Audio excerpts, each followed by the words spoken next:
Good evening, everyone, and welcome to Let's Ask ASQA. I think this is week 6 or 7, I can't remember. I will update it in the comments field though. This week's question is a little bit late and I do apologise for that. I got a little bit snowed under and I promise you there will be another video later this week to make up for it.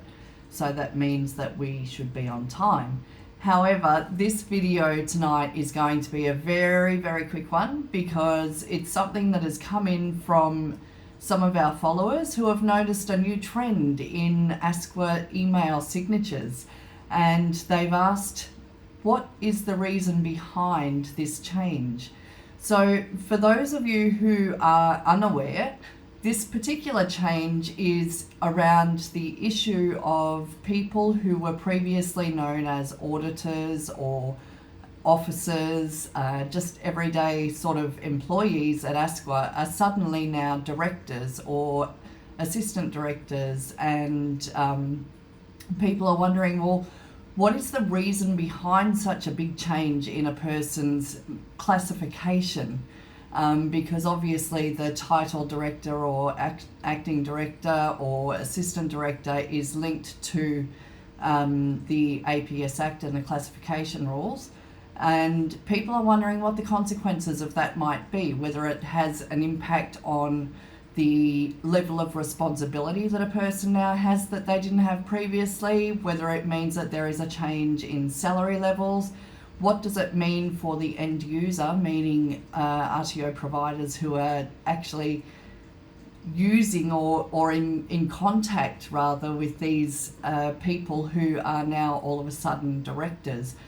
One also looks at the current org chart available on the ASQA website, and I will put a link to that so that people can see. But basically what we can see on the org chart is that you have the CEO, the deputy CEO, then you have the executive level directors, and then you have directors.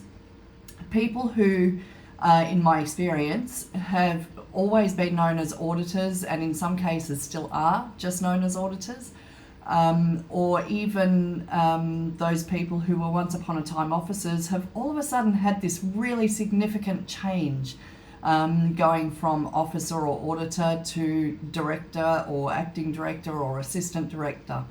There's got to be a reason behind why this has happened, and so the people who have been in contact with me in the last 7 days have really asked, why has this change occurred, ASQA, and what does it mean for everybody who is the end user of a service from ASQA?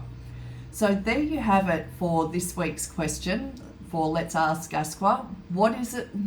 What does it mean? And what does it signify when all of the people who used to be known as auditors and officers are now all of a sudden being known as directors? ASQA, if you could get back to us on that one, that would be fantastic. It would certainly alleviate some concerns that people have been coming to me with in relation to why such a big change, and what does that mean. Thank you very much for your time this week, and again I promise you I will have another video for you before the end of the week to make up for the delay so far. Thank you everyone. I'm Raylene from RTO Doctor. Bye for now.